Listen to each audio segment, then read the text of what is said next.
1, 2, 3, 10, 1000 നക്ഷത്രങ്ങളെ എണ്ണി രസിച്ചിരുന്ന രാഹു പെട്ടെന്നാണ് ശ്രദ്ധിച്ചത്. ദാ ആകാശത്തൊരു നക്ഷത്രം മാത്രം ബാക്കിയുള്ളവയേക്കാൾ അസാധാരണമാം വിധം വേറിട്ട് തിളങ്ങുന്നു. നോക്കി നിൽക്കെ ആ മാന്ത്രിക നക്ഷത്രം ആകാശത്തു നിന്ന് താഴേക്ക് ഇറങ്ങി വരാൻ തുടങ്ങി. അത് നേരെ രാഹുവിൻ്റെ മുറിയിലേക്കാണ് വരുന്നത്. രാഹു ഭയന്ന് ജനാല അടയ്ക്കാൻ നോക്കി. പക്ഷേ അപ്പോഴേക്കും ആ മാന്ത്രിക വെളിച്ചം അവൻ്റെ മുറിയിലാകെ പടർന്നു കഴിഞ്ഞിരുന്നു.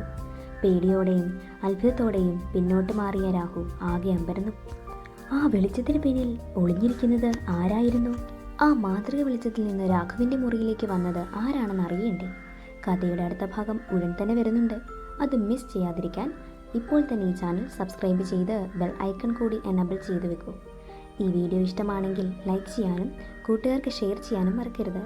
നിങ്ങളുടെ അഭിപ്രായങ്ങൾ താഴെ കമൻറ്റ് ചെയ്യൂ. അടുത്ത ഭാഗവുമായി ഉടൻ കാണാം. നന്ദി.